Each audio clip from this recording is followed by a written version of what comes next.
Ungwame kunduja Kongo. Ungwame kunduja Kongo. Ungwame kunduja Kongo. Ungwame kunduja Kongo.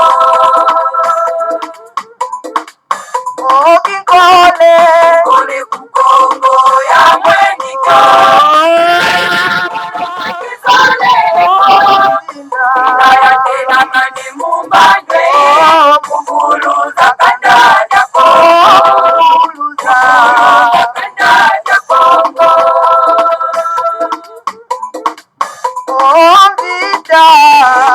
Kukongo ya mwenika.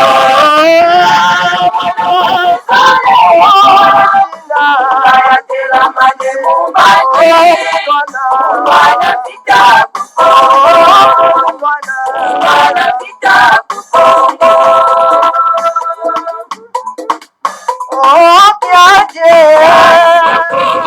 Ya mwenika.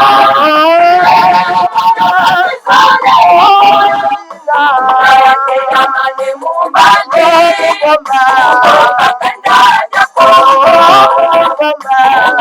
Kandaja Kongo.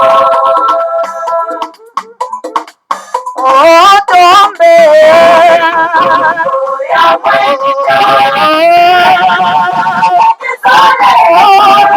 Naya tena mani mumbanje.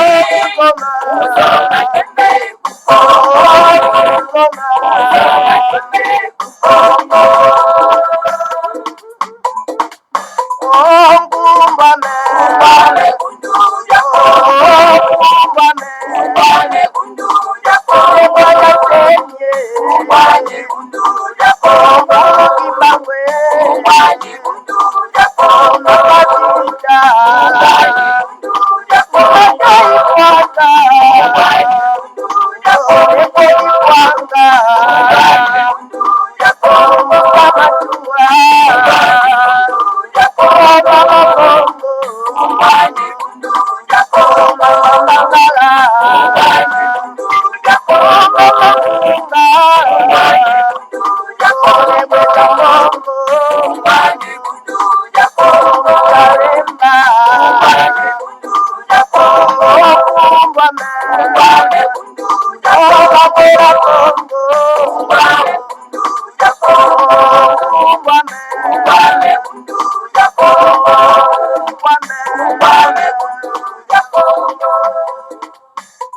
Matondo mingi bama batata bandeko kumba me bundu dia Congo bama batata bandeko balandi ya Congo bololo talabiso wana toyeli susu en tout cas na pokwa na lelo ezali ya solo penda mokolo mwa mposo mokolo mwa zomi na mwambi sanza ya mitano mbo ya koto mibale na zomi na libwa tokomi bongo na ngonga zomi na motoba na miniti tuku misato elingi koloba ete ngonga mine na miniti tuku misato bama batata bandeko balandi ya Congo bololo ba fidèle ya Congo bololo bayenge pe balosako na bino banso ezali wa bino mbuta bopele bobala elingi koloba malamu koloba toye lisusu en tout cas na pokwa lelo epa wapi topesaki bino elaka ete tokei kopema mwa moke en attendant le grand maître Fumomanda Nsemi abanda solo penda kosala mosala ayo remarque que le grand maître Fumomanda Nsemi na kati na bulletin d'information na ye ya Madinina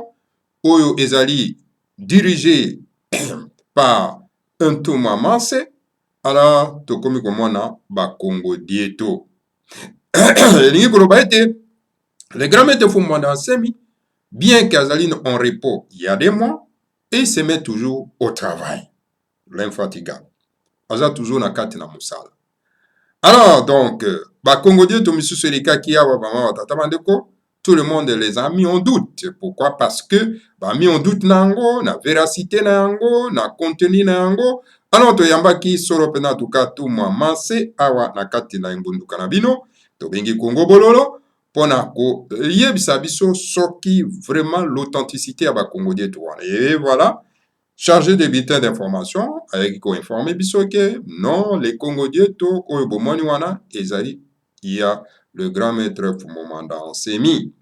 Mais en lisant tous ces Congo-Dieto, lokola to mesana solo pendant en tout cas na kotanga ba Congo-Dieto les grands maîtres fumanda semi parce que ngana tout un carton à ba Congo-Dieto awa ma tata bande ko prochainement na kola sabino ba carton mobimba ya ba Congo-Dieto oyo est écrit par les grands maîtres fumanda semi oyo ngana collection na kango na zana ngona kati ya ba carton et tango yo za kotanga les grands maîtres fumanda semi et puis soko tangi Congo-Dieto misusu oyo peut-être comme na été vous comprendre que non, pensez on est en Akatena Congo Dieu, vraiment, il y a les grands maîtres moment dans ces mités. Alors, donc, voilà, il y a un Tobingisaki, tout moment c'est pour Akwako Yebisabiso, l'authenticité de tous ces Congo Dieu, et que voilà, tout moment c'est après ça qui biso soropena, et il y a authenticité, il y a ba Congo Dieu, wana matatabando. Alors, les lois, na kotangela bino Congo Dieu, numéro 3340 parce que tolobaki etoke kopema tozongi alors nakotanga Congo Dieto 3340 vous sentez vous-même que non au côté na pensée à les grands maîtres Fumumanda Semi donc vraiment tala que vraiment celui qui a écrit ce Congo Dieto voilà maman tata bandeko ba fidèle ko ba mesani kotanga les grands maîtres Fumumanda Semi. Donc, vous sentez vraiment la consistance et puis le volume, n'est-ce pas? Il y a pensé dans le ya Congo Dieto et puis les détails appropriés. Hein, tata bandeko oyo ezana kati ya Congo Dieto. Alors, maman, tata bandeko, tant que tolobaki na bino ke tozi tozi mois vacances, en attendant que les grands maîtres abandako sala. Ah, tout le monde va être notre kuna, des mauvaises langues, ils commencent à insulter, comme d'habitude, hein, les insultes ne manquent toujours pas. Bah, écoutez, vous voyez bien très bien que dans l'adage, na biso ya race bantu bolobete, ba bwakela kama banga kaka na nzete oyo, ezali na mbuma kitoko. Soki nzete za na mbuma kitoko te, kokelo bwakela mabanga kuna ndenge on a été mbuma wana soki ekoi okolia ngo te alors soki eza nzete oyo eza na mbuma kitoko okobwakela yango mabanga mpona ete mbuma ekoka kokwea mpo okoka kolia yango alors les insultes oh là là mama batata bandeko bana lisanga timati c'est vraiment une nourriture pour nous hein, oyo totelemi mpona kolobela relayer les messages il y a les grands maîtres Fumumanda Semi c'est une nourriture. Alors, donc, yango, il kopé sa biso ni inquiétude, et ko ébranler biso te surtout, hein, au contraire, et ko pousser biso encore davantage, il y a quoi agir, hein, pour faire mal encore aux détracteurs,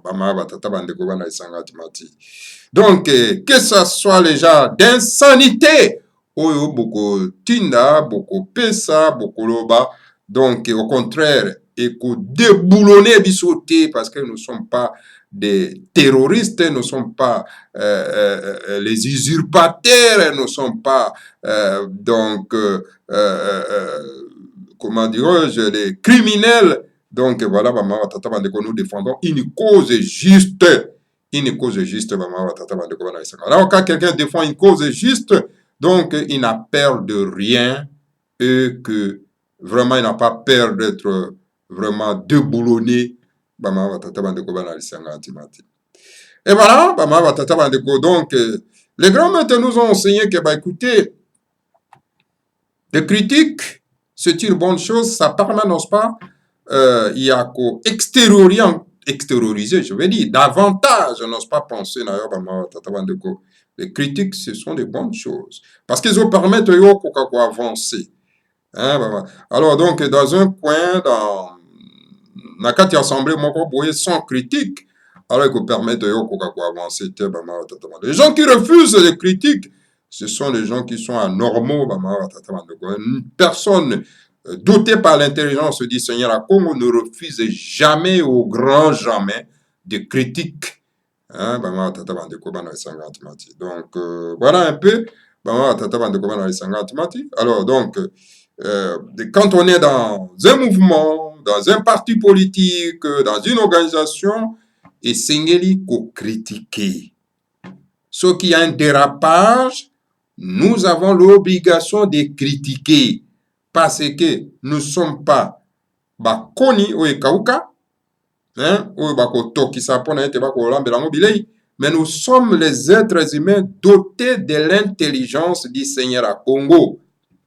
Alors donc, vous êtes dans une organisation et que vous voyez les choses ne marchent pas, et vous refusez de critiquer, alors cela veut dire que vous ne participez pas à l'évolution de cette organisation. Donc, voilà, donc, quand nous avons dit que nous prenons un petit repos, afin que nous puissions rebondir encore davantage, cela ne veut pas dire que nous sommes des lâches et que nous avons peur, n'est-ce pas, les gens qui ont l'habitude de nous insulter avec leur insanité. Non, pas du tout, au contraire, ça nous rend encore beaucoup plus forts et voilà, nous allons toujours continuer notre travail. Et voilà, des petits repos autozoaki, en attendant que le grand maître Fumana Semi a koba na ko informer biso na bitin d'information na eto bengi Congo dieto. Alors biso wana tozongi lisusu ba mama tata bande ko pona ko relayer les messages du grand maître Fumana Semi na ba internaute nyon surtout oyo balandaka Congo bololo ba mama tata bande. Alors n'ayez pas peur, je veux dire, de critiques. N'ayez pas peur. Vous comprenez? Même le Seigneur à Congo, même si descendait aujourd'hui parmi nous et qu'il y a des critiques à émettre, nous allons toujours émettre les critiques parce que c'est lui qui nous a dotés de cette intelligence. Alors, quand on est doté de cette intelligence, et ça vous permet, n'est-ce pas, de voir des côtés négatifs comme les côtés positifs. Et quand il y a des critiques à émettre, on émet des critiques sans arrière-pensée. Voilà, un homme créé par le Seigneur à Congo, comment est-ce que comment il marche. Voilà, Congo Bololo. Voilà. Na mokuse vraiment mama batata bandeko donc to memeli bino solo pena en tout cas Congo dieto to ko tangela bino après ce qui t'a permettre biso parce que tout ça seulement pour 30 minutes ce qui t'a permettre biso to ko meka ko pesa bino information oyo to zui et pas wapi en tout cas Île de Mateba ezali vraiment en danger bama tata bandeko na ba Rwandais na Kagame oyo aza kotinda ba avion na ye pona kotinda ba élément terroriste na ye na kati da mboka ya Congo pona ete bakoka kokenda kosakapare n'est-ce pas na Île de Mateba. Alors bana ya Congo central kozali averti esengeli bofungula miso na bino elala te. Donc voilà, directement na Congo Dieto 3340. Le grand maître Fumana Semi alobi awa. Le 17 mai, oh oui, la journée de la sortie de Lungia Congo de la prison de Makala. Donc, vous savez très bien, le 7 mai, ezalaki sortie spectaculaire. Il y a les grands maîtres Fumana Semi, la prison de Makala, bama tata bande waloui que soko koti kuno kobima te, soko bimi kuna ou soit kobima etumbe, etumbe c'est-à-dire kobimi kizengi, ou bien soko bimi kuna, donc kobima ke yoza moto moko so sili bama tata bande ko bana esanga timati. Alors les grands maîtres Fumana Semi avaient donné la promesse à Franck Diongo que bientôt et il va sortir de la prison de Makala. Alors donc Franck Diongo qui disait honorable Soko Kotiawa en tout cas ils allaient pas pour na kobima. Et voilà les grands maîtres Nassimaka Kayamwa Mikolo. Donc la sortie spectaculaire du grand maître Fumumanda Seni. Alors donc voilà, tokotanga au plus grand plaisir na binoba landia Congo Bololo. Donc comment est-ce que le grand maître Fumumanda Seni abimaki na prison de Makala. Amikli sus ko relaté en tout cas événement vraiment où il kaki kuna na kati na prison de Makala mama tata bandeko toko akolanda yango na bo kebi nyonso ba internaute. Na kasi botanga ki yango pe déjà kasi bandeko balingaka soki na ye na kati na Congo bolo na limbo la bango na lokota ya lingala. Alors, le 17 mai, la journée, il y a Kobima, il y a le grand maître na prison à Makala. Lorsque les colonisateurs romains commençaient à rechercher le maître Jésus pour les nuire, le maître Jésus prit le cheval, s'enfuit en Inde, monta la montagne d'Himalaya et alla dans la clandestinité au Tibet. Pona bino bato boyebaka Yesu te, mitika boko bakoyeba Yesu lelo. Po bino boyebelelaka moto boyebi te. Bama batata bandeko. Le grand maître Fumumanda malobi boy. Alobi tango bakolonisateur bato babandaki kokonza solo pena en tout cas mboka na Israël ezaki ba romain. Alors babandaki koluka maître Jésus, molakisi monene Jésus Christ, po ete bakwa kosala ye mabe. Alors molakisi monene Yesu Masiya ye azwaki solo pena punda na ye, ezali punda oyo kabunde azokomema kuna na Congo central te pona koluka kanyaka na ye te, oyo ezali punda mosusu bango batata bandeko, mais eza kaka punda. Alors azwi punda na ye, donc akimi solo pena na mboka ya Inde. Akimaki na Egypte te, akimaki na Inde. Akimaki na Inde epa wapi akendaki komata na ngomba ya Himalaya. Motani ya Himalaya kuna na Inde, motani wana eza molai, akei komata kuna. Epi akei kuna kosala nini? Kobombama na mboka ya Batibe, ya Batibetain. Voilà histoire ya Yesu Masiya oyo bino botangaka mikolo nyonso boyebi na bino pe yete. Nayebi te Yesu na bino oyo botangaka ezali Yesu ya imagination, un Jésus imaginaire. Oyo bandeko na biso bakonde batangaka oyoka kaka monoko na azoloba émission o Yesu o Jésus Christ. Yesu ya bakolo ya imagination. Ce n'est pas un vrai Jésus Yoshua oyo akimaki solo pena na ngomba ya Himalaya pona kena kobombama na kokimaka solo pena bato banai kokonza mboka na bango na kombo ya baromain. En clandestinité au Tibet, il forma une école mystique à la tête de laquelle se trouvent aujourd'hui les grands sages politico-religieux, le Dalai Lama, qui est considéré comme étant le roi et prêtre du Tibet. La tempête est passée, il retourna en Israël.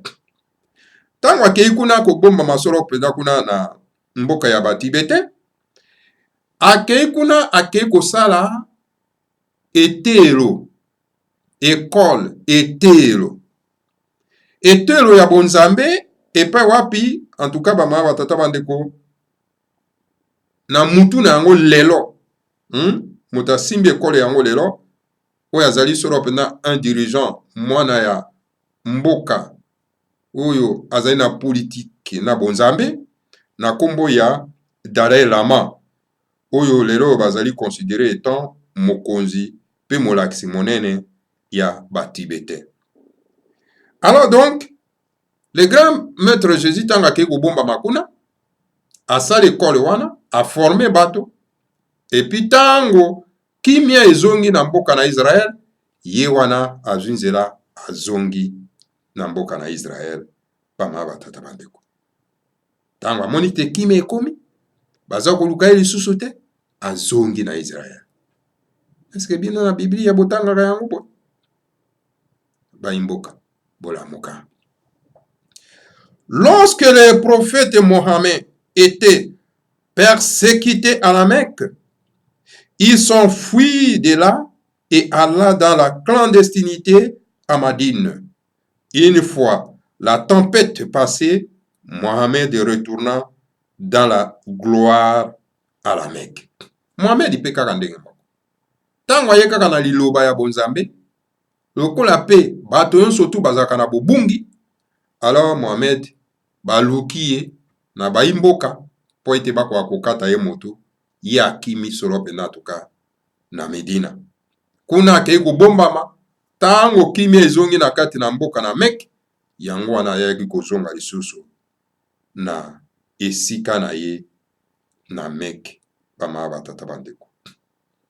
Et lorsque la guerre éclata en Kamba et que les hommes du général de Rossi voulaient arrêter Fumukimbangu, ce dernier entrant dans la clandestinité et alla se réfugier dans les Manyanga, Maluosi, là, en tout cas, dans la clandestinité, dans les Manyanga de Maluosi, la tempête est passée, il quitta les Manyanga, Maluosi, alors, tomekana kotanga nanga. Ezabo, tango oyo bitumba ebimaki na kati ya Kamba. Bitumba ebimaka na Kamba. Bitumba tango ebimaka na Kamba, na bato ya nani ya général de Rossi, wazalaki général ya bacolonisateur, boyebi yango malamu bama tata bandeko, balingaki kosala nini? Balingaki kokanga le grand maître Fumukimbangu. Balingaki kokanga ye, alors Fumukimbangu asalaki nini? Akoti na bokuku, na clandestinité, akoti na kobombama. Epapi akendaki solo penda kobombama na zamba ya Manyanga, na mboka ya Manyanga, Maluosi. Tango afandi kuna azeli ete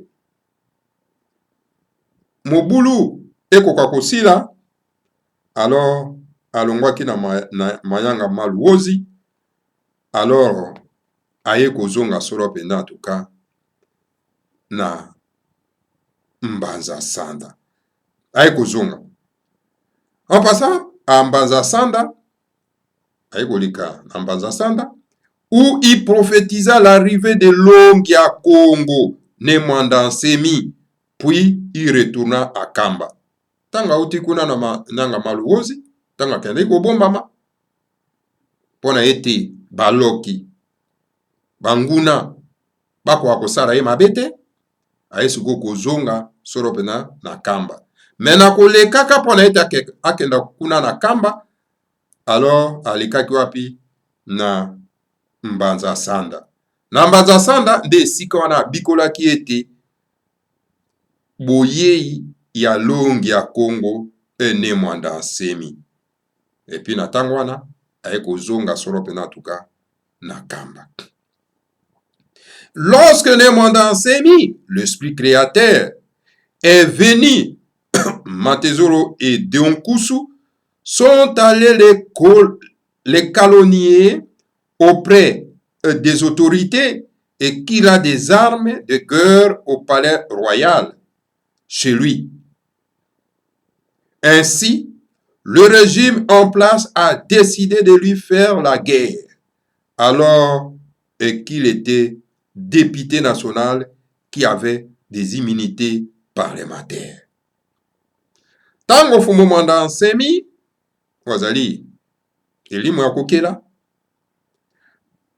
tango, en tout cas, aye, Matezolo na Deonkusu, bango bakei epa ya bakei ko calomnier, koloba mabe, ya le grand maître Fumu Mwandansemi, epa ya banani, epa ya bakonzi, oyo, babandaki kokamba mboka, bao bauti koleka, bien que baza suko ya kobatama, bama tata bandeko, bake koyebisa kuna ete tala bomoni Fumu Mwandansemi aza na bamindoki abomba solo pena na lopango na ye, mindoki ya bitumba abomba na lopango na ye. Bango balobi, yazaka na mindoki. Alors donc alinga sala biso bitumba wana le régime terroriste ya Hippolyte Kalambe bama batata bandeko bana lisanga antimati. Bon, tokota. Yango wana en tout cas, le régime wana ezwaki mokano ete en tout cas il faut tokenda kobundisa Fumu Mwanda Nsemi. Et pourtant baza kokenda kobundisa ye Fumu Mwanda Nsemi azalaki solo penda député national, azalaki na immunité parlementaire na ye, sans ke bakwa kolongwa na immunité parlementaire na ye, bakei babundisi ye na kati na lopango na ye na 5 armées mobimba. Bino moko bomonaki epo api ba journaliste basalaka ata couverture médiatique te. Silence radio. Baza kobeta ndeko na bino na kati ya mboka na bino na mabele na bino na bapaya. Bakangi minoko. Ba journaliste bazali censé à dénoncer aucun mot. Kaka, Congo Bololo. 6 années, 6 armées, je vais dire, ont encerclé le palais royal qui a été bombardé et attaqué par des armes de guerre. Armés de la mystique Congo, les adeptes de Bundu dia Congo ont résisté pendant 6 semaines, invisibles aux attaques, maîtrieux de roquettes et de bombes. Barmé ya ba terroriste ya mamboka motoba ma tata bande. Bancercle le palais royal. Bomona ki bitumbeleka ki kuna ezalaki ma sécurité ba ma tata bande. Bancercle le palais royal.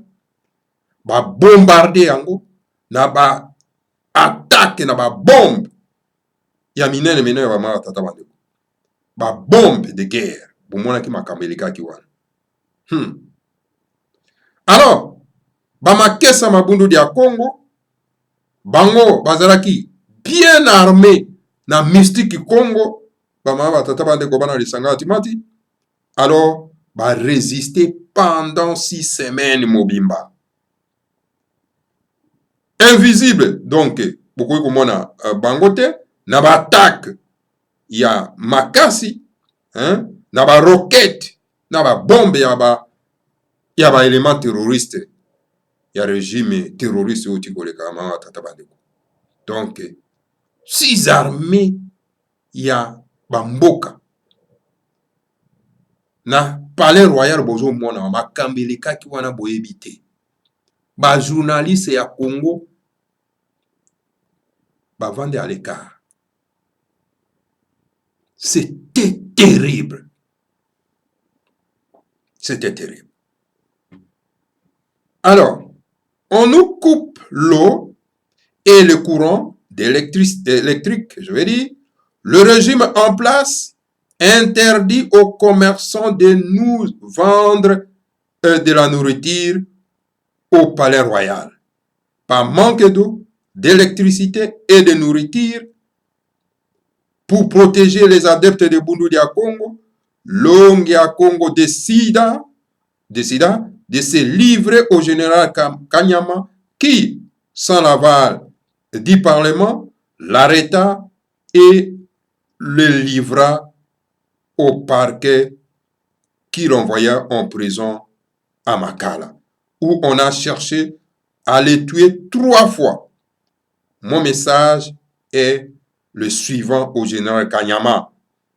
Je vous remercie sincèrement, mon général, parce que qu'après m'avoir arrêté, vous vous êtes mis à me protéger et vous avez fait en sorte que je ne sois pas maltraité. Voilà, le général Kanyama. On vous remercie par le grand maître Foumalasé. Le grand maître Foumalasé Malobi, 6 semaines, il y a attaque et que ba élément terroriste wana ya ba colon ya ba paya noir ou ba takaki le grand maître Foumalasé na kati ya palais royal. Ba makesa mabundu dia Congo ba résister pendant 6 semaines na ba attaque wana. Alors donc basalaki nini l'état moloki akati courant akati mai apekisi ba commerçant bakenda bolimbisi bakenda koteka biloko kuna te bamama batata bandeko bana lisanga timati. Donc c'était terrible bamama batata bandeko bana lisanga timati. Alors le grand maître Fumumanda Nsemi pona ko protéger ba adepte wa bundu ya Congo, longi ya Congo azwaki mokano ya komipesa epai ya général Kanyama, ye moko amipesaki epai ya général Kanyama. Epai wapi sans autorisation ya parlement bakangi ye. Alors le général Kanyama akangi ye atindi ye na parquet, epai wapi parquet atindi ye na prison ya Makala. Kuna na prison ya Makala baluki baboma le grand maître Fumumanda Nsemi mbala misato mobimba ba assassine ye lovunu bakoki te bamama batata bandeko bana lisanga timati. Alors le grand maître Fumumanda Nsemi atindi message epai ya général Kanyama alobi le mon général parce que okangaki ngai, alors opesaki mitindo ete basala ngai mabe te, bamaltraite ngai te. Alors donc otiaki ngai vraiment na protection na yo, en sorte que nazala maltraité te. Alors napesi yo matondo mingi bamama tata bandeko le général Kanyama. Le 17 mai, une guerre éclata à la prison de Makala dans l'intention de tuer Longia Congo. La guerre a commencé à 3 heures du matin. De 3 heures du matin à 5h30. Longia Congo entra en méditation profonde, pria profondément, récita plusieurs invocations de la mystique Congo. Akambo bozolo bango lelo te tango le grand maître akoza lisusu te bokomi koloba yango kobeta yango histoire. C'est le moment ya kobeta yango histoire te. Bozotikilaka Congo bolola betaka histoire yango. Bino boza na média na bino bozobeta histoire na yango te. Bozomona yango kaka blague. Tant pis pour vous. Le 17 mai mokolo mwazomi mwa sambo sanza ya mitano bitumba ebimi makasi na kati ya prison ya Makala bamama batata bandeko. Epai wapi na intention ya bitumba wana ebimaka na kati ya Makala ezalaka mpona nini mpo baboma le grand maître Fumumanda Nsemi. Mpona nini koboma innocent? Moto aza innocent bozoluka koboma ye oke bakunda batware baboma bato batia bato na ba fausse commune boli bokende koboma rien. Baze donc kingu babomi bato na kati ya Katanga rien ko boboma te. Kaka ba innocent bamama batata bandeko bana lisanga timati. Un innocent mowe. Alors bitumba ebimaki kuna dans les tensions toujours ya ko boma le grand maître Fumumanda Nsemi. Bitumba ebandaki na 3 heures du matin. Ebandaka na 3 heures du matin. Na 3 heures du matin kino na ngonga ya mitano ya tongo. Na 3 heures du matin ya tongo, ngonga misato ya tongo, kino na ngonga mitano ya tongo bamama batata bandeko. Alors na tango wana, le grand maître Fumumanda Nsemi akoti solo pena en tout cas na méditation. Na losambo. Bamama batata bandeko. Akoti pena na kati ya losambo. Et pas en tout cas, asambeli makasi penza, a récité ba prière d'invocation. Et pas wapi, ba prière d'invocation ya mystique Congo. Pour sakana na bundu dia Congo te. Tango to yebisaka bino que ce n'est pas une école. Mokolo boko découvrir bundu dia Congo. Boko kende susu na ba église oyo ba memela bino ba bapaya te. Boko kende te. Bamwa tata bano. Boko kende te. Alors le grand maître Fumumanda Nsemi a continué la méditation. na ba prière ya mystique Congo. Alors donc, à ce moment-là, le grand maître Fumanda Sema comme invisible. À 6 heures du matin, vêtu de l'invisibilité, Nemwanda Semi est sorti de la prison sans être vu par le militaire qui tirait les armes de guerre et qui l'attendait à la porte de la prison de Makala. Le peuple de Kanluka l'a récupéré, l'a mis sur une moto. Donc, à 6 heures du matin, le grand maître Fumanda Semi, donc à 5 heures du matin, le grand maître Fumanda Semi continue la méditation. La invocation à mystique Congo. Alors donc, à 6 heures du matin, à Lati Sikoyo, Nzoto ya, donc au Babenga Kanalo Kota, invisibilité, c'est-à-dire beaucoup comme mon a été. Alors, ne Fumanda Semi a bimi na prison sans que ba militaire ba kwa komona ye. Et pas puis babanda qui ko tirer de gauche à droite. Hein? Ba mintoki baza ko beta masasi ya ko sakana te ba mama tata bandeko. Alors, le grand maître Fumanda Semi a bimi soro pena na prison à Makala. Et pas wapi en tout cas ba militaire wana banda ko tirer de gauche à droite banda ko zera pour ete ba ko assassiner. Alors tanga bimi le grand maître tanga bimi bana ya Kanluka ba récupérer ye ba tie na moto ba mama tata bandeko. Okay.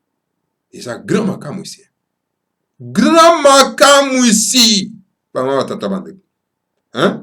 Soki ezalaki christianiser asala makambo oyo mama na ngai toyo ngai koyoka tapage na kati na babingbunduka okoyoka moto babengi gefa akosala tapage ya kosakana te nde omoni bato tu batondi na palais royal ya kosakana te soki ezalaki christianiser asala mpenza en tout cas makamu isi ya boye bamawa tata bandeko balobi wana balobi Yesu asali. Hein? Yesu nde mokonzi. Okoyoka mama oyo soki ya nini oyo babengaka. Oyo soki ya ABC, soki nini bama tata bandeko bana esantimati. Ye na television na alobaka Yesu nde mokonzi. Number 1. Ne bama tata bandeko bana esantimati na kati na Congo. Jésus azali number 1 na mboka na Israël. Hein? Donc omoni donc bandeko ndenge babungaka nzela bakomi babizenge omoni. Mais mtumwa na bango aza kosala miracle na miso na bango mais baza kondima kaka te bazondima kaka te tellement que moto moyinda abunga amiyebi lisusu te aza kokumisa valeur na ye te okomona bato lokola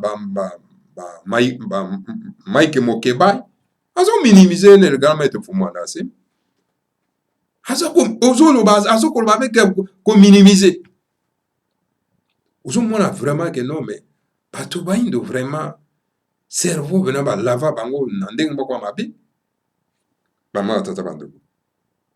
Alors voilà, le grand maître Fumanda Semi abimi na prison. Alors donc bazui na bandeko ya Kanluka bamemi na moto et l'a amené au Kanluka criant Mwanda Semi bolukaka yoyo. Donc tango bamemi bakomi na Kanluka baza ko peuple za ko crier abi Mwanda Semi bolukaka yoyo. Ayant appris que les Banamura, la milice du régime, les cherchaient pour l'arrêter et le tuer, il disparut à Kinshasa. Est entré en clandestinité pendant des années. L'ANR et l'armée le cherchaient partout, mais toujours invisible. Alors, tango Banamura, terroriste ya Hippolyte Kanambe, tango bayoki ete en tout cas le grand maître Fumanda Semi azali kuna na Kanluka batsopani kuna mpona koluka ye mpona ete bakwa kokanga ye bamama batata bandeko bana esenga timati. Alors donc na ntango wana le grand maître Fumanda Nsemi abungi na Kinshasa, donc akoti sikoyo na kobombama na clandestinité mbula mibale mobimba matata bandeko. ANER, l'organisation terroriste liée à Al-Qaïda, ya Kalunda Motov, na ba élément terroriste Hippolyte Kanambe, baluki le grand maître partout. Mais bakokai komona été invisible. Bakokai komona été ba matata bandeko na lisanga antimati. Voilà les makamu ici. Congo, eza mboka ya makamu ici. C'est un pays plein de mystiques. Bama tata bandeko bana lisanga antimati. Mais la race bantou ba miyebite. Mawa pa papa na ba. Mawa mingi. Alors, toza koko bama tata bandeko. On arrêta sa femme, Yaya Lubondo, on l'a torturé à mort et on lui intima l'ordre de dire où est son mari. Mais garda silence, on lui frappa la crosse dans la mâchoire qui lui arracha des dents. Alors donc, bakangi sikoyo ya Lubondo na kanda, ba torturer ya kosakana te, ba frapper ya kosakana te, ba lobi fo la kisabiso esika le grand maître Fumanda Nsemi azali. Alors donc, la femme ya Lubondo, très forte et dynamique, a tikali na kimia nyonso. Alors donc, lokola za koloba te, ba beti ye banzete, ba beti ye donc biloko makasi ti ebuki ye mino mibale ya mbanga bamama batata bandeko bana lisanga atimati mawa mingi. Ce sont les nègres qui font mal à leurs propres nègres. Les nègres, ils ont un problème. Les nègres qui font mal à leurs propres nègres. Les Congolais qui sont aux ordres des étrangers qui sont venus détruire les foyers nationaux, les nations nationales. C'est triste. Ce monde là, ça y est, raciste. Mais regardez vous-même, vous les nègres, et pas les nègres de l'autre côté, et ce sont des nègres de la race bantou qui sont aux ordres des étrangers de la coalition Tutsi, de Tutsi, Rwandais, Ougandais et partout, qui ont fait la coalition pour venir piller, voler la terre de nos ancêtres. Finalement, est sortie mystérieusement du cachot de l'année et souffrit pendant des années où elle vécut dans la clandestinité, dépourvue de tout, en lui racontant que ton mari Fumanda Nsemi est mort. Mais elle répondit à sa famille que mon mari Fumanda Nsemi était toujours vivant, mais qu'elle ne savait pas où il se trouvait. Je vois en esprit, je pense qu'il est entre le ciel et la terre. Alors finalement, abimina na kati ya prison ya Lubondo, abimina na kati ya prison ya ANER, ya organisation terroriste liée à Al-Qaïda, dirigée par Kalunda Motov. Alors donc a souffri pendant, a moni passe pendant mbula mibale mobimba, et pa wapi, en tout cas, yepe akotaki na clandestinité na kobombama, et pa wapi en tout cas, azaki dépourvu na biloko nyonso tout, donc, eloko moko te, et pa wapi bandaki koyebisa ye na famille na ye te, mobali na yo Fumanda Nsemi asa akufa. Kasi ye a répondre na famille na ye te, Fumanda Nsemi azali toujours na bomoi. Kasi ayebi te esika nini azali. pamba te naza komona na kati na molimo azali entre la terre et le ciel suspendu. Wana ya lubondo aza koraconte epai ya libota na ye oyo balobi ete fumamanda nsema akufa parce que bango bazwi information ya aner tellement que l'organisation terroriste alliée à Al-Qaïda dirigée par Kalunda Motov balembani ya kozwa Fumamanda Nsemi. Alors il fallait qu'on pèse information que non, écoutez, il est mort. Alors tout le monde de la race bantou est dans la diaspora comme na Congo, bango tout va confirmer que Fumamanda Nsemi il est mort, zoye memaye na tantôt mususu memaye na nini na Rwanda kuna pa kata babwaka kuna na mai mususu ote bakanga ye na Hippolyte Kanambe abwaka ye nini na zamba ya ye kuna oyo aiba kuna ya Kingakati abwaka ye na bakosi balia ye pama batata bandeko bana isangati. Alors donc ya lubonda sire bango keno Fumamanda Nsema aza toujours vivant, azali entre le ciel et la terre. Mantezolo Zola Basangana fils se sont allés dans les Manyanga, à Matadi, à Boma et à Mwanda, raconter que Né Mwanda Nsemi est déjà mort. Le président Kabila l'avait livré au caïman de Kingakati qu'il avait mangé. Kaka bandeko na biso isusu ya race bantu et puis particulièrement ba Congo oyo le grand maître Fumamanda Nsemi abundaka pona bango. Le grand maître Fumamanda Nsemi lutte pour les Congo d'abord et la race bantou nasima.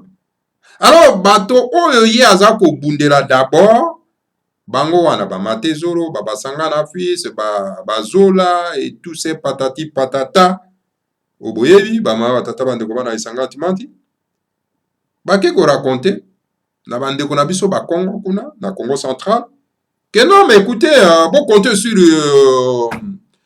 Mwanda Nsemi tenga na sina tekaye d'ailleurs kutu Hippolyte Kanambe alias Joseph Kabila les usurpateurs ya mboka na biso. Donc voilà asa kanga ya bwaka ye na ebale na ekuna na Kingakati esika tia bangando balia ye il faut ça banwele oyo baza na Congo bakourage tata banwele oyo baza na Congo surtout bandeko na biso ba Congo ils sont tellement méchants vous ne pouvez pas imaginer, ils sont méchants ngai penda donc un leader oyo aza kobundela mabele na biso ngai nakenda koloba biloko ya ndenge wana et pourtant moto yango mpe nazalaki na ye nazolia na ye moko ozongi nsima mpe okomi moto ndenge mangala balobaka kuna na Kinshasa na bino wana ozongi nsima mpe okomi moto kobi te nakoloba biloko ya ndenge oyo te na ndeko na ngai. C'est après tout c'est mon frère. Après tout, vous êtes les usurpateurs, vous êtes des étrangers, vous êtes des néolithiques, vous êtes la coalition Tutsi. Vous voyez que ça n'a pas détruire notre pays. Après tout, on dit pas si ma quand même. Mais non, qu'on se livrait à quelle joie, dire vraiment des mensonges, des bêtises. Non, Hippolyte Kanambe a. Qu'on pèse à Hippolyte Kanambe gloire. Un usurpateur, on pèse la gloire. Non, non, à boire quand il y a caïman. C'est vraiment triste. Bon, écoutez, les amis, oui, si vous allez un vrai combattant, un combattant, il y a christianisé, je dis bien, un vrai combattant, ils allaient moto à zongi na boko konaye. Et à ce moment-là, il considère toute la race bantou ses frères. Mais Babylone quoi a boyé, pas mal batata bandeko bana isanga timanti, okoki jamais donc ko accepter ango et ko kasolo penda ndeko na moka ko akolo Babylone ko ndengo na mama batata bandeko. Jamais. Tu ne peux pas. Koko sala ngote. Okoko kango somo na nzoto malili ba mama batata bandeko bana isanga timanti. Donc voilà, wana ba matezo na basanga na ba nini babite Hippolyte Kanambe asaboka ye na kati ya bakaima. C'est malheureux. Un grand homme, mais vous considérez lokola une chose. Ah, c'est pas possible. Alors, maintenant, Tozoko va continuer pour te Manasuka. Les Manianga, le peuple Congo et tout le peuple congolais est devenu fou furieux. Pour celui qui a tué le mandant Semi, le grand leader congolais qui a remplacé M. Etienne Tshisekedi mort. Alors, Yoka Malobawana, biso surtout tozaki férié. C'est pas pour rien au moni biso tosali Congo bololo. Hein? Tosali Congo bololo pona ete ko telemela lokuta wana ba maba tata bandeko. Et les gens ont péché les grands maîtres de Fumwana, c'est mayoka Congo bololo. Ils ont péché ça. Ayoka te ba kenom moko ya mongala za ko telema pona ko, hein? Ko défendre ye. Le grand maître de Fumwana c'est mayebi Congo bololo kaka récemment. Na ibisabino. Récemment kaka tanga zaki na clandestinité nde ayoki Congo bololo bomonaki donc akomi Congo die to akomaka wana pona ko apprécier biso musa tozo ko sala ma tata bando. Mais sinon avant le Fumwana il ne connaissait pas que c'est ce Congo bololo. Ayeba Congo bololo te ba ma tata bando. Alors on était tous furieux, hein, en colère en de kota ki pena donc na ki combattant pona ko combattre n'est-ce pas bato oyo bayo ko coloniser biso ya ma tata bando ko bana esanga ultimate. Donc voilà, tous les Congolais étaient furieux, hein, que non Hippolyte Kanambe aboma ndeko na biso na mabele bakoko na biso. Alors on était devenu vraiment fou furieux ba ma tata bando. Après des années entre le ciel et la terre, le mandant Semi est ressuscité des morts. Ya Mukolo Alekibango. Son premier message à la presse, à côté du président Olinga Nkoyi, dit que c'est ça et les suivants.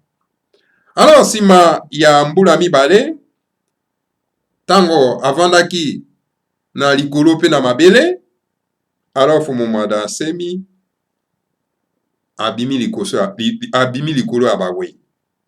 Donc a ressuscité. Donc ya Mukolo Alekibango. Alors message na ya liboso na bapanzi sango na pembeni ya Olinga Nkoyi ya président Sesa ezalaki boye. La sagesse Congo enseigne nsi ya Mantela Kai Sandukanga Ko. Traduit en français, cela veut dire que un pays dont les citoyens sont constamment inquiets ne se développera jamais. Donc voilà, le grand maître Fomanse Malobi, na kati na mboka oyo, bayi mboka bazali solo pena en tout cas, na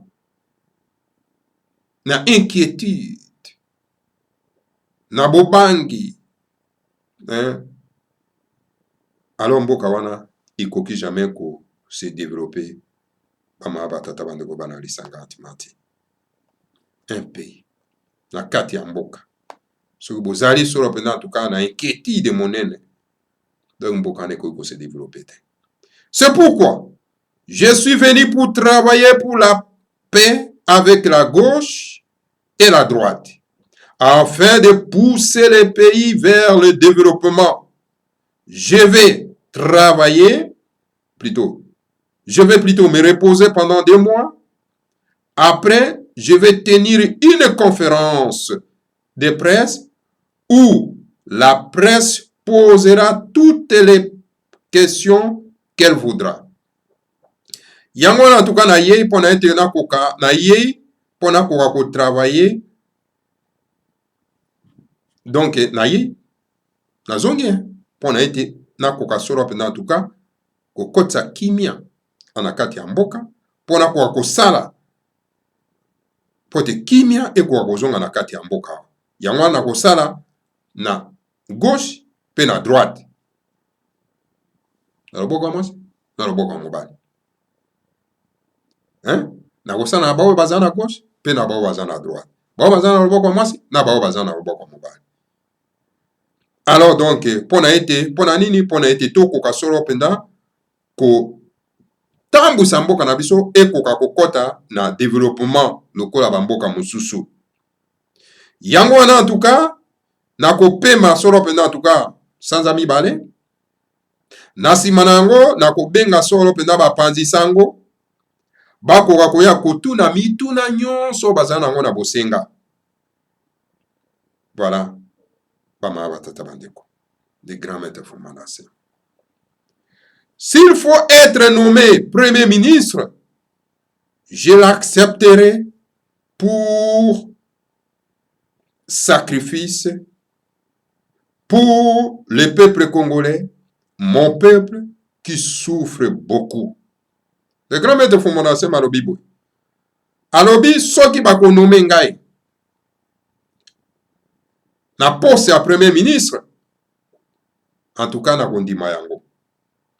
Na kondima yango pona sacrifice ya peuple na ngai bana somi ya mboka ya Congo oyo bazali komona pasi parce que peuple na ngai aza komona pasi. Alors soki bako nommé ngai na gouvernement oyo nazala premier ministre na kondima yango pona ete na longola na peuple na ngai oyo aza komona pasi na pasi. Voilà les grands maîtres fondamentaux. Donc, il est déjà, vous comprenez, il est déjà donc, profil déjà donc, na poste ya premier ministre, donc, tout cela, bongo tukoyoka. Voilà. Désormais, le 17 mai deviendra le jour de sortie de Longia Congo de la prison de Makala. La journée sera fêtée par Bundu Dia Congo avec faste. Les Kimenga et Nkinzi seront donnés aux ancêtres. Ingeta, Ibobo et Ibobo. Donc le grand maître fondateur Malobi, désormais à partir du 17 mai, mokolo zomi na sambo, et kozala solo pena mokolo oyo le grand maître fondateur mabimaki na prison ya Makala. Alors na yango mokolo wana ekozala mokolo ya fête monene pona Bundu Dia Congo. Et na yango ekozala fête monene. Fête monene oyo bao nyonso baza na kati ya Bundu Dia Congo mokili mobimba ekofeti yango bamama batata bandeko bana lisanga timati. Alors bamama batata bandeko eza fête monene parce que ezali mokolo ya makamu ici, mokolo ya makamu ici. Alors donc les grands maîtres fondamentaux malobi les Kimenge Nkizi ekozala solo pe ko pesa mapona bakoko. Donc yango wana bakoko na biso bakozwa lokumu po ete bango basalaki ete le grand maître fondateur abima solo penda na prison. Bato wana ya organisation terroriste liée à Al-Qaïda ndenge bazali wana baza penza donc ekotala ti bango bande bazala babi moto penza zelombe ya mokolo aleki bango. Voilà bama batata bandeko balandi ya Congo bololo.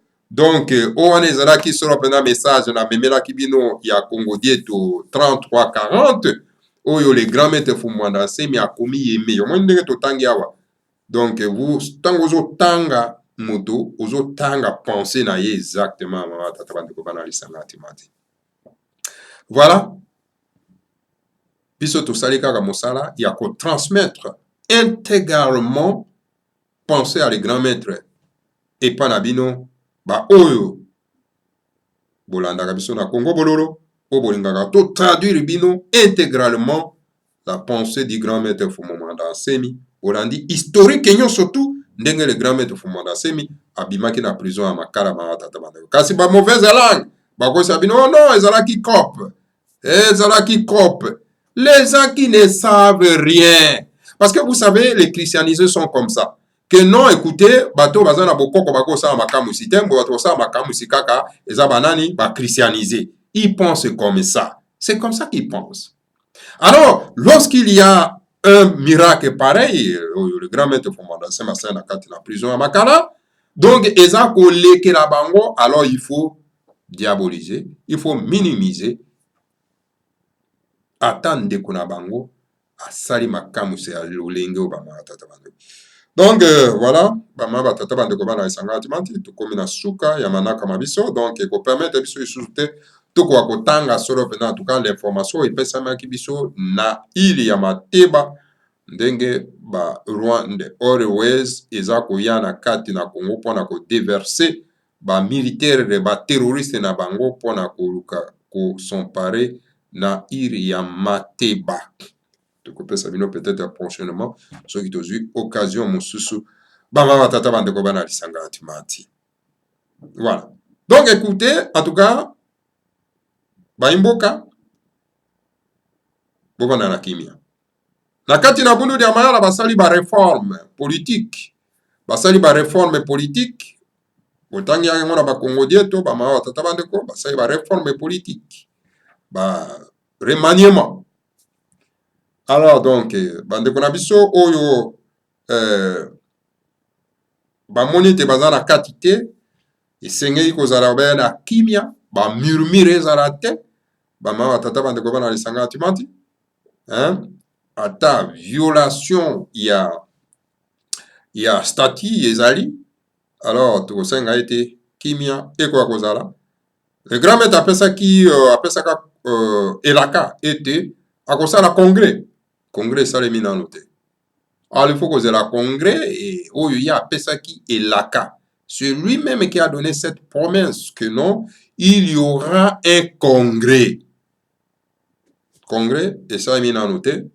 Il faut que là congrès mon côté à quoi murmurer. Donc voilà bama tata non qui bande comme sous batine nga message mais non bitumba o biso to bundi ah mais les grands maîtres Fumanda Semi abimi sans même ko remercier biso. Le grand maître Fumanda Semi a remercié biso te na bitumba to bundi bande ko bazela ki remerciement. Il y a les grands maîtres Fumanda Semi. Est-ce que le grand maître Fumanda Semi reçoit les messages, les informations? Il y a Bitumba Oyo Bana de diaspora ba Bundi pona les grands maîtres Fumanda Semi. Alors donc le grand maître Fumanda Semi n'est pas un magicien. Donc Sengeli donc quand informé, azala informé na mai mosala monene Oyo bande ko basali ya na kati na diaspora entre autres comme on a bande ko na biso il y a le soutien des Mwanda Semi dirigé par Mbuta Bitini ou comme on a Yaya Wandiwa ou comme on a Yaya Elonga ou comme on a Mbuta Bopele Bobala il faut qu'on se cite aussi soi-même. Ah, donc, comme on a mitup média mususu, comme on a moussa monena ou quoi là-bas, mbuta tout mamase, donc, ils sont nombreux. Na kokiko, si ça va détailler awate, donc, ils sont nombreux. Alors, donc, bandeko, bazela qui vraiment, donc, un grand remerciement de la part du grand maître Fumanda Semi. Alors, ce que je venais de dire, que non, le grand maître Fumanda Semi n'est pas un magicien. Pour n'akoyer, nyon surtout, et salemi na kati na diaspora, boye bien très bien kazaki na clandestinité. Il était donc dépourvu na ba information nécessaire ma malika qui sera pena awa na kati ya diaspora. Donc voilà, et c'est tout simplement quoi informer pour azaro kura na ma nyonso malika ki na kati na diaspora. Bama tata bande ko bana lisanga timati. Et voilà. Tokomi na suka ya manaka mabiso en tout cas na poko na lelo to tombeli bino mokolo molamu en tout cas to kutana bino isusu mbala sima. Que le Seigneur à Congo vous bénisse tous, bénisse Fumanda Semi et bénisse la République fédérale du Congo. Ingeta Ibobo Igo. Ngwame kunduja Kongo. Ngwame kunduja Kongo.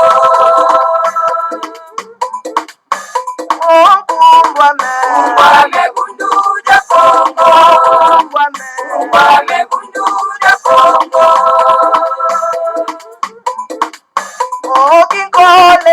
Kole kukongo ya mwenika. Kisale ya tela mani mumbandwe. Munguluza kandada Kongo. Kandada Kongo.